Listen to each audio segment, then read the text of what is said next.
പിറവം നഗരസഭയിലെ സ്വകാര്യ ബസ് സ്റ്റാൻഡിനുള്ളിൽ 1.5 മാസം മുൻപ് സ്ഥാപിച്ച കുടിവെള്ള കിയോസ്കും ഷീറ്റ് ടോയ്ലറ്റും ഉപയോഗശൂന്യമായി കിടന്നിട്ട് ദിവസങ്ങളായി. ഇത് പ്രവർത്തനക്ഷമമാക്കണമെന്നാവശ്യപ്പെട്ട് LDF പ്രവർത്തകരുടെ നേതൃത്വത്തിൽ സംഘടിപ്പിച്ച സമരം CPIM ഏരിയ കമ്മിറ്റി അംഗം KP സലീം ഉദ്ഘാടനം ചെയ്തു. പൊതുജനങ്ങൾക്ക് വേണ്ടിയിട്ടുള്ള ഈ സൗകര്യങ്ങൾ ഉടൻ പ്രവർത്തന സജ്ജമാക്കണമെന്നാവശ്യപ്പെട്ട് LDF പ്രവർത്തകർ പിറവം നഗരസഭയിലെ സ്വകാര്യ ബസ് സ്റ്റാൻഡിനുള്ളിലെ കുടിവെള്ള കിയോസ്കും ഷീറ്റ് ടോയ്ലറ്റും ഉടൻ ഉപയോഗപ്രദമാക്കണമെന്നാവശ്യപ്പെട്ട് LDF സമരം നടത്തി. CPIM ഏരിയ കമ്മിറ്റി അംഗം KP സലീം സമരം ഉദ്ഘാടനം ചെയ്തു. ശുദ്ധജല സംവിധാനം ഏർപ്പെടുത്തുന്നതിന് വേണ്ടി വെച്ചിട്ടുള്ള കൂളർ അതിന് കറണ്ട് കണക്ഷനും വാട്ടർ കണക്ഷനും ഇല്ലാത്തതിന്റെ ഫലമായി കടുത്ത വേനലിൽ അത് പ്രവർത്തിക്കാതിരിക്കുകയാണ്. എന്തുകൊണ്ടാണെന്നറിയില്ല. ഈ ഭരണസമിതി വന്നപ്പോൾ കഴിഞ്ഞ ഭരണസമിതിയെ മോശക്കാരാക്കുന്നതിന് വേണ്ടി അതിന്റെ തുടർച്ചയായി നടത്തേണ്ട ഒരു കാര്യങ്ങളും ചെയ്യാതെ അവർ മുമ്പോട്ട് പോവുകയാണ് എന്നത് കാണാൻ കഴിയും. ഇപ്പോൾ ഈ ബസ് സ്റ്റാൻഡിൽ വന്നിരിക്കുന്ന ഈ പുതിയ ഷീറ്റ് ടോയ്ലറ്റ് അടക്കമുള്ള സംവിധാനങ്ങളെല്ലാം ഈ കഴിഞ്ഞ ഭരണസമിതിയുടെ 25-26 പദ്ധതിയുമായി ബന്ധപ്പെട്ടാണ്. ആ പദ്ധതിയുടെ കാലാവധി തീരുവാൻ ഈ മാർച്ച് 31-ാം തീയതി വരെയും കൂടെ സമയമുണ്ട്.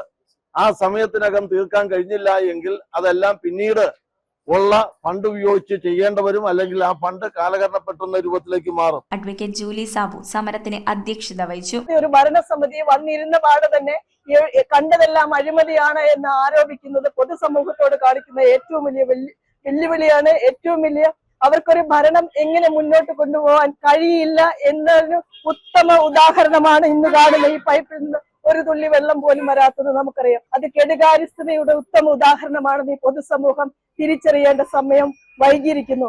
അതുകൊണ്ട് തന്നെയാണ് ഞങ്ങൾ ഇന്നിവിടെ ഈ പ്രതിഷേധ സമരം ഒരുക്കിയിരിക്കുന്നത്. 1.5 മാസം മുൻപ് സ്ഥാപിച്ച കുടിവെള്ള കിയോസ്കിന് വാട്ടർ കണക്ഷനും വൈദ്യുതീകരണവും പൂർത്തിയാക്കേണ്ടതുണ്ടെന്ന് സമരത്തിൽ പങ്കെടുത്തവർ പറഞ്ഞു. ഈ സൗകര്യങ്ങൾ വേഗത്തിൽ ജനങ്ങൾക്ക് ലഭ്യമാക്കണമെന്നാണ് LDF പ്രവർത്തകരുടെ ആവശ്യം. ഒട്ടനവധി പ്രവർത്തനങ്ങൾ ഒരു ഭരണം എന്ന് പറയുന്നത് തുടർച്ചയാണ്.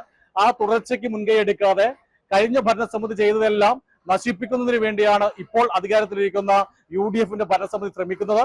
അത് തിരുത്തണമെന്ന് ആവശ്യപ്പെട്ടുള്ള ഒരു പ്രതിഷേധ സമരമാണ് ഇവിടെ സംഘടിപ്പിച്ചിട്ടുള്ളത്. യോഗത്തിൽ Soman Ballayil, KC Thankachan, Sojan George, advocate Bimal Chandran, doctor Ajesh Manohar, Jubi Paulose എന്നിവർ സംസാരിച്ചു. കുറെ കാലങ്ങളായി വലിയ കൊട്ടിഘോഷിച്ച അധികാരത്തിൽ വന്ന UDF-ന്റെ ഭരണസമിതി മാസങ്ങൾ പിന്നിട്ടിട്ടും ഈ ബസ് സ്റ്റാൻഡിൽ കഴിഞ്ഞ ഭരണസമിതി സ്ഥാപിച്ച ഈ കുടിവെള്ള സംവിധാനം പോലും ഇവിടുത്തെ ബസ് കാത്തിരിക്കാൻ വരുന്ന പാവപ്പെട്ട ആളുകൾക്ക് അല്ലെങ്കിൽ യാത്രക്കാർക്ക് തുറന്നു കൊടുക്കാൻ പോലും ഈ ഭരണസമിതിക്ക് കഴിഞ്ഞിട്ടില്ല എന്ന് പറയുമ്പോൾ അവരുടെ ഭരണ കെടുകാര്യസ്ഥത ഏറ്റവും വലിയ ഉദാഹരണമാണ്.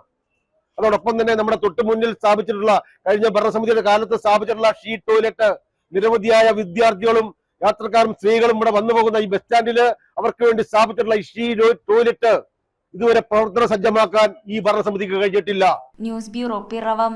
റോയൽ കൊച്ചി 15 വർഷമായി പള്ളുരുത്തിയിൽ പ്രവർത്തനം ആരംഭിച്ചിട്ടുണ്ട്. എല്ലാ സർവീസുകൾക്കും 30 ഡേയ്സ് സർവീസ് വാറന്റി. സർവീസ് അടുത്തിരുന്ന് കാണാം. പഴയ ഫോൺ എക്സ്ചേഞ്ച് ചെയ്ത് തവണ വ്യവസ്ഥയിൽ പുതിയ മൊബൈൽ ഫോൺ സ്വന്തമാക്കാം. ഡോർ ഡെലിവറി സംവിധാനമുണ്ട്. റോയൽ കൊച്ചി.